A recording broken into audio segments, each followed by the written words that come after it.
Anda menyaksikan Kompas Bisnis, Saudara, bersama saya Yan Rahman. Kompas Bisnis hari ini mengangkat topik jagung usut investasi Telkom. Ada apa? Ya, Kejaksaan Agung menyatakan tengah menyelidiki investasi PT Telkom Indonesia di Gotoh.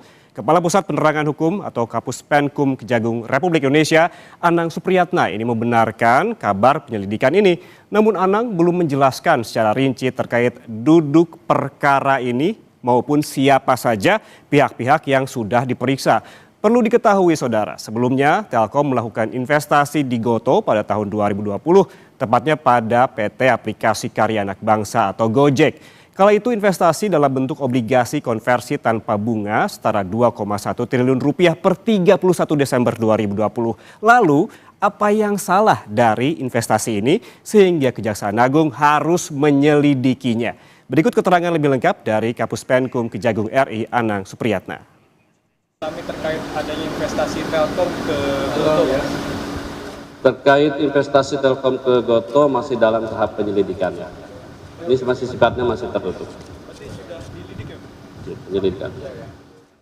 Ya, Saudara, sebelum bahas investasi nyangkut, kita pahami dulu bagaimana kinerja keuangan dari Telkom berikut ini. Mengacu pada laporan keuangan Telkom kuartal 3 tahun 2025, sepanjang Januari hingga September, Telkom mengantongi pendapatan 109,61 triliun rupiah, turun 2,31% dibandingkan pendapatan pada kuartal 3 tahun 2024 sebesar 112,22 triliun rupiah. Bahkan, Saudara, jika dibandingkan dengan 2 tahun lalu, ini yakni per September 2023, pendapatannya masih lebih besar, yaitu 111,3 triliun rupiah. Pendapatan tahun 2025 ini berasal dari segmen data internet dan IT service sebesar 64,8 triliun, IndiHome 19,73 triliun rupiah, dan sisanya berasal dari interkoneksi, SMS hingga jasa telekomunikasi lainnya. Sementara itu, laba bersih Telkom per September 2025 juga turun, Saudara, 10,69% dibandingkan tahun 2024, dari 17,67 triliun rupiah menjadi 15,78 triliun rupiah. Bahkan, laba bersih pada kuartal 3 tahun ini jauh lebih kecil dibandingkan periode yang sama tahun 2023 sebesar 19,5 triliun rupiah. Kondisi ini terjadi, Saudara, ini karena emiten plat merah ini masih ditekan sejumlah hal. Pertama, menurut kontribusi bisnis SMS ataupun menurunnya kontribusi bisnis SMS. Kedua, migrasi pola pengguna IndiHome. Dan yang ketiga adalah daya beli masyarakat yang melemah. Data ini kami dapatkan lewat keterbukaan informasi Telkom. Dan selanjutnya, Kompas Bisnis melihat kinerja saham Telkom berikut ini. Ini dia, Saudara, kinerja saham pada tahun 2025 sebetulnya tidak bisa dibilang jelek karena naik sebesar 33,70%. Level terendah tercatat pada 8 April ini sebesar Rp2.290. Emiten ini terus melonjak hingga 14 Agustus. Inilah lonjakan paling tinggi di tahun ini, berada di level Rp3.420. Namun setelah laporan keuangan di kuartal 3 diumumkan, pasar merespons negatif hingga Telkom berada di level 3.210. Dan kemudian emiten ini kembali bangkit perlahan pada penutupan bursa di hari Senin lalu di angka 3.610 per lembar saham. Selain juga kinerja saham, perlu diketahui juga seberapa besar kerugian investasi Telkomsel di Gotoh di data berikutnya. Nah, berikut ini, Saudara, Kompas Bisnis ambil penjelasan investasi Telkomsel ke Gotoh dari laporan keuangan Telkom yang tidak diaudit di Bursa Efek Indonesia pertanggal 30 September 2025 dan juga 2024. Telkomsel ini menilai nilai wajar investasi di Gotoh menggunakan level 1 berdasarkan nilai pasar Gotoh masing-masing sebesar Rp54 dan juga Rp66 per lembar saham. Dari nilai ini, Saudara, maka jumlah kerugian yang belum direalisasi atas perubahan nilai wajar investasi Telkomsel pada Gotoh untuk periode 9 bulan yang berakhir pada tanggal 30 September 2025 dan juga 2024 masing-masing adalah sebesar 380 miliar dan juga 474 miliar rupiah. Nilai ini saudara disajikan sebagai kerugian yang belum direalisasikan dari perubahan nilai wajar atas investasi dalam laporan laba rugi konsolidasian. Kompas Bisnis masih pakai penelusuran laporan keuangan Telkom pada tanggal 16 November 2020. Telkomsel mengadakan perjanjian dengan aplikasi karya anak bangsa yang pada akhirnya merger dengan Goto di 2021. Investasi dalam bentuk obligasi konversi tanpa bunga sebesar 150 juta dolar atau sebesar 2 triliun rupiah lebih per 31 Desember 2021. Telkomsel menilai nilai wajar investasi di Goto setelah stock split adalah Rp375 per lembar saham. Lalu kemana lagi investasi Telkom nyangkut atau merugi? Kompas Bisnis ke data selanjutnya, kita lihat. Ya ini dia. Saudara, Omni Inovasi Indonesia atau punya kode saham Tele dinyatakan pilot oleh Pengadilan Niaga Jakarta Pusat pada 9 Oktober 2025. Kita ini nggak bahas tentang Omninya, namun investasi Telkomnya yang ternyata nyangkut. Telkom punya anak usaha namanya Pins Indonesia. Nah, si Pins inilah saudara yang tertulis di belakang saya ini, yang investasinya nyangkut di Tele sebesar 24%. Ini dulu pas investasi nilainya 1,39 triliun. Sekarang kapitalisasi pasar atau market cap Tele cuma 68 miliar rupiah saja. Apakah investasi Telkom ke Goto dan perusahaan pilot Tele jadi bukti buruknya pilihan investasi Telkom di masa lalu? Ini yang nanti Kompas Bisnis tanya ke saham ataupun ke analis saham di segmen berikutnya. Saudara, Kejaksaan Agung mengonfirmasi tengah menyelidiki dugaan tindak pidana korupsi dalam investasi Telkom ke Goto. Kejagung menduga ada perbuatan melawan hukum dalam investasi ini, tapi di sisi lain investasi Telkom juga nyangkut di perusahaan pilot bernama Omni Inovasi Indonesia atau Tele. Kompas Bisnis nanti akan membahasnya, usai jeda, tetaplah bersama kami.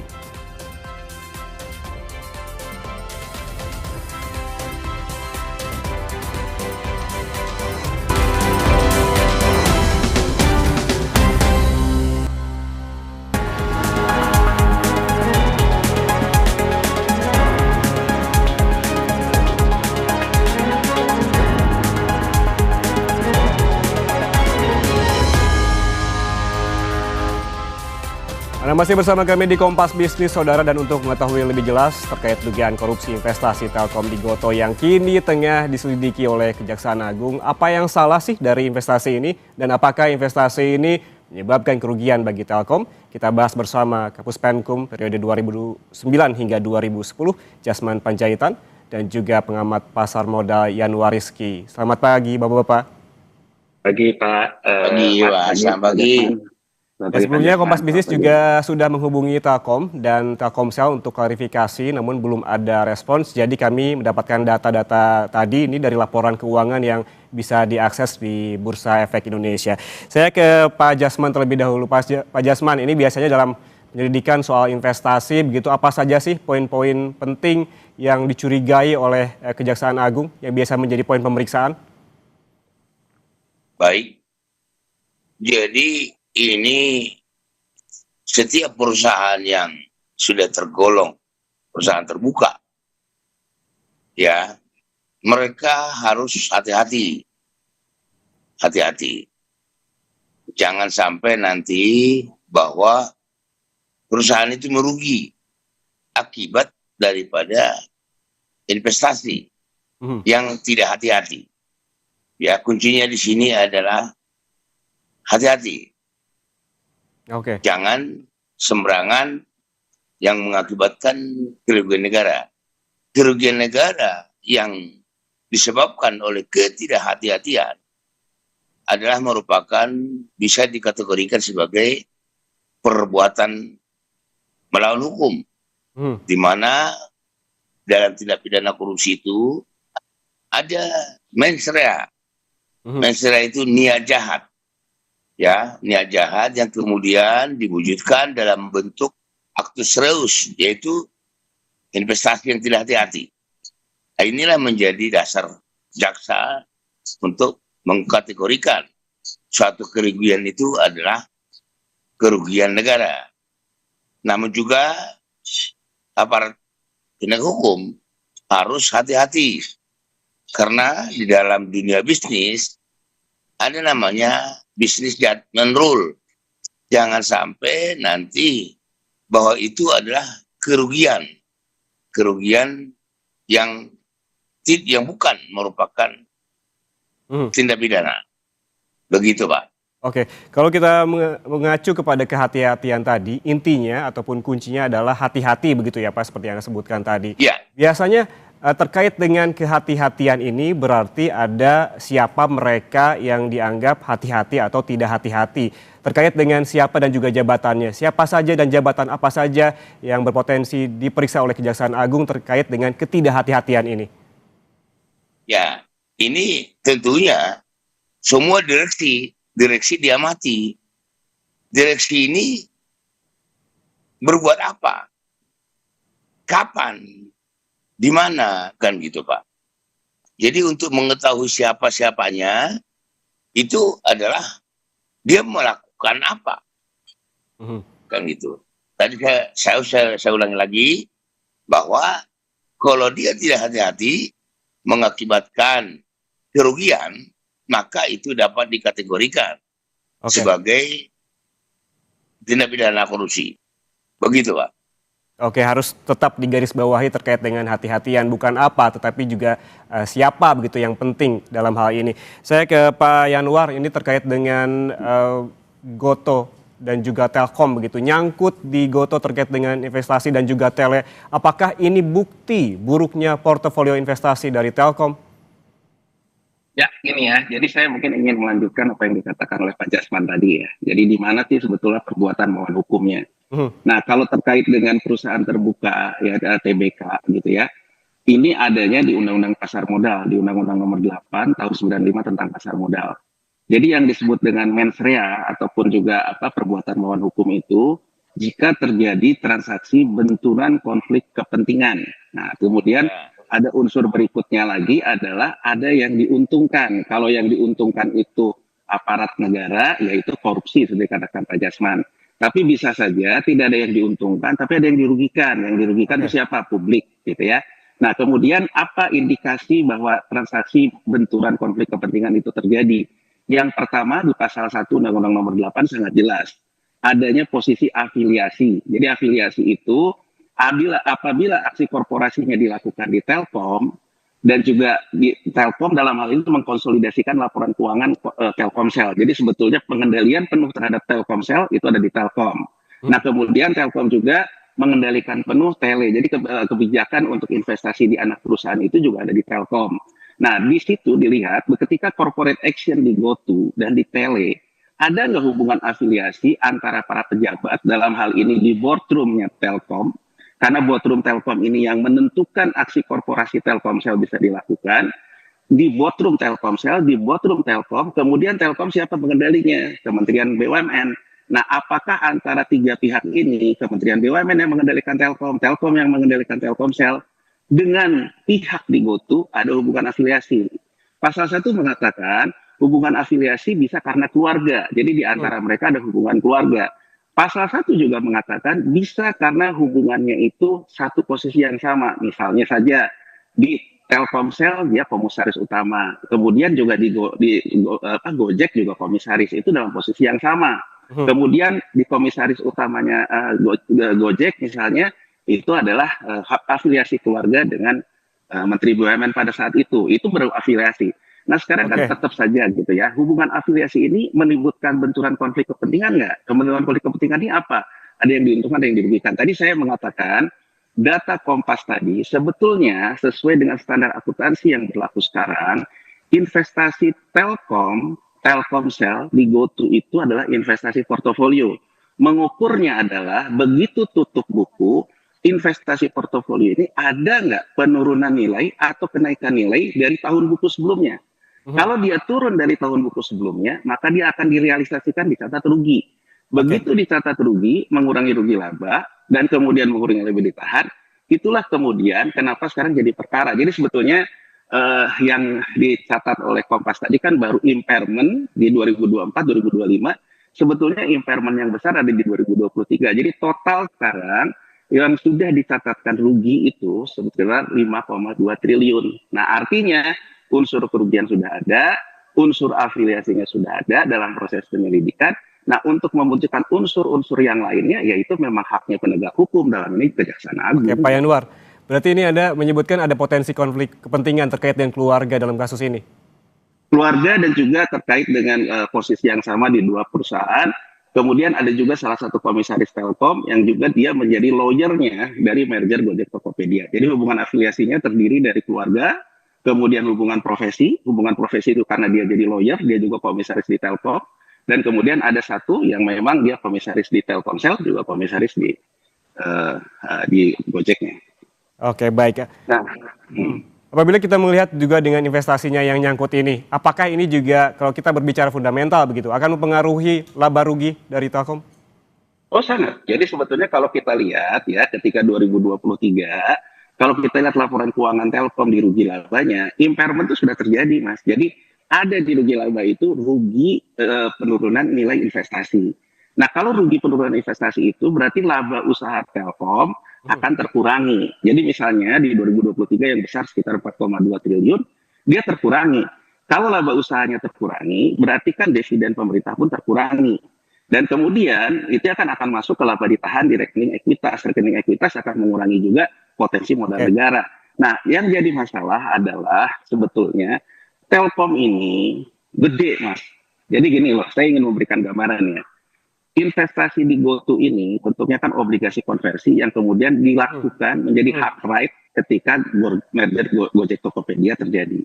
Nah, ini kenapa menjadi transaksi material? Karena sesuai dengan standar akuntansi nomor 22, begitu merger ada yang setuju dengan revaluasi baru, maka seluruh harga sahamnya naik, dan masuknya Telkomsel membuat harga 1 perak jadi 260, dan kemudian yang keluar exit. Berarti ada yang diuntungkan. Ada orang yang kemudian exit dari situ akibat aksi korporasi dari Telkom. Nah, jadi kalau sekarang kita lihat dari konstruksi itu sebetulnya kenapa dipilih Telkomsel? Karena Telkomsel itu adalah sekitar 70-80% dari isinya laporan keuangan Telkom. Nah, angka 6,4 triliun itu ya yang diberikan oleh Telkomsel ke GoTo itu hanya sekitar 8,sekian% dari pendapatan Telkomsel. Jadi saya ingin menjawab pertanyaan Kompas, intinya adalah ini persoalan jago-jago aja pilih BUMN mana yang nyuntik. Kalau BUMN yang kemudian labanya tebal, kena impairment 5,4 itu nggak terlalu terasa, Mas, karena pendapatan dia saja secara konsolidasi sudah 35T gitu loh. Jadi artinya ini pintar-pintar memilih itu, tapi kan yang namanya perbuatan melawan hukum tetap perbuatan melawan hukum. Menarik sebetulnya kalau kita lihat juga terkait dengan pembahasan tadi, ada soal akarnya dulu, awalnya dulu terkait juga tadi sempat disinggung obligasi konversi. Sebetulnya barang apa sih ini begitu?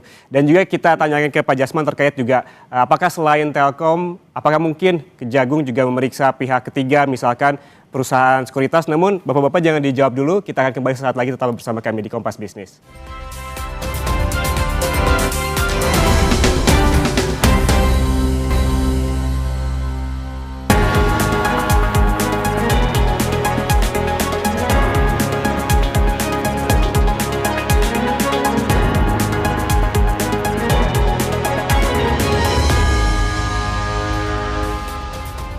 Anda masih bersama kami di Kompas Bisnis, Saudara. Kita lanjutkan perbincangan.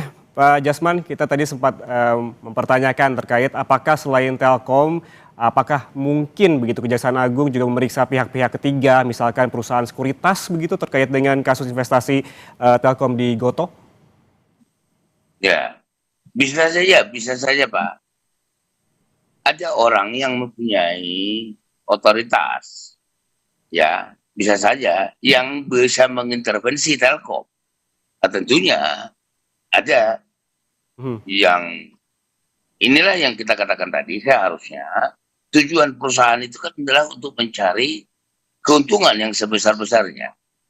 Ternyata karena ada intervensi dari pihak tertentu, ya, yang punya otoritas yang bisa mempengaruhi Telkom, maka tindakan investasi itu menjadi merugikan perusahaan gitu Pak.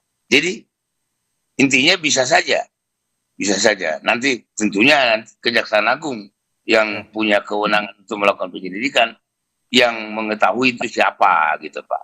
Bisa saja dan sangat terbuka begitu pemeriksaan pihak ketiga begitu ya. Kemudian Pak Jasman, investasi Telkom ini kan dilakukan sebelum Gotoh, sebelum melantai di bursa, dan juga perusahaan ini jelas-jelas rugi. Apakah ini bisa jadi poin kecurigaan dari Kejaksaan Agung dalam pemeriksaan nanti?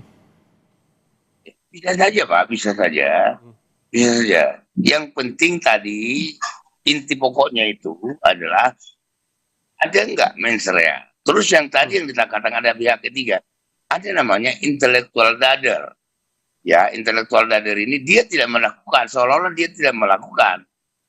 Padahal sebenarnya dia sudah menggerakkan Telkomsel untuk melakukan investasi yang merugikan, gitu Pak. Oke, baik. Berarti memang segala kemungkinan bisa saja terjadi, bisa saja dilakukan oleh Kejaksaan Agung. Tadi juga dikaitkan dengan mens rea-nya.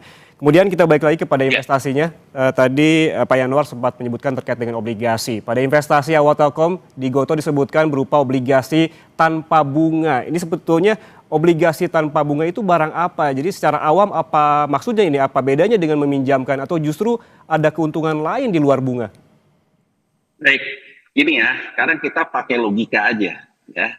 Semua orang tentu pengen mendapatkan obligasi tanpa bunga, bukan hanya GoTo. Tapi kan kalau Anda tidak dekat dengan kekuasaan, rasanya sulit Anda untuk dapat. Apalagi itu tahun 2020 saat kita juga dalam posisi COVID. Jadi itu menurut saya poinnya aksi korporasi ini baunya tidak cukup sedap. Sekarang kita lihat dulu. Dalam obligasi konversi itu, selain menyatakan tidak ada bunga, obligasi konversi ini kemudian memberikan hak ataupun right kepada Telkomsel untuk mengkonversinya menjadi saham ketika Gojek dan Tokopedia merger. Dan kemudian dalam obligasi konversi itu dikatakan bahwa hak right-nya bukan hanya jadi totalnya akhirnya jadi 300 juta. Jadi kan obligasi konversinya 100, tapi hak right yang nanti dieksekusi menjadi 300 juta.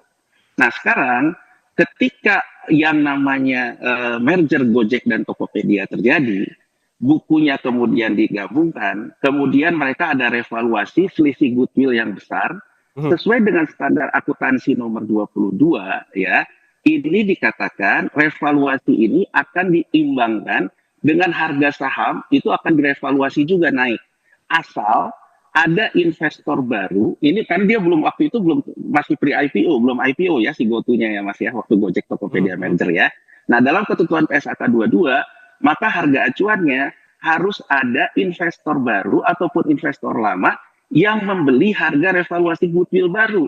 Disitulah menjadi materialnya obligasi konversi Telkomsel menjadi penentu angka revaluasi saham GoTo yang tadinya Rp1 menjadi Rp270. Nah, apa ini konteksnya ke depannya? Angka ini dibawa ke book building karena proses merger itu terjadi menuju ke IPO. Jadi ketika IPO penentuan harga yang sampai ke 300 itu didongkrak dulu oleh aksi pre-IPO oleh Telkomsel. Jadi di sini kelihatan sekali bahwa ada unsur bahwa ini samping diuntungkan, ditolong. Nah kalau diuntungkan ditolong ini, kalau murni bisnis judgment rule, ujungnya kan kembali lagi bahwa tidak ada yang dirugikan, tidak ada yang diuntungkan. Jadi menurut saya yang terjadi itu seperti ini. Tapi saya juga ingin menyoroti gini ya. Tadi ada pertanyaan Kompas yang menarik yang sebetulnya harus saya jawab. Baik. Kenapa sebetulnya angka Ya berhubung durasi juga mepet begitu ya. Terima kasih atas waktunya bersama kami di Kompas Bisnis. Sangat bermanfaat sekali insight-insightnya terkait juga dengan kasus investasi Telkom ke Gotoh ini. Ini menjadi bahan pembelajaran juga terkait juga dengan Pak Jasman, jadi soal bagaimana langkah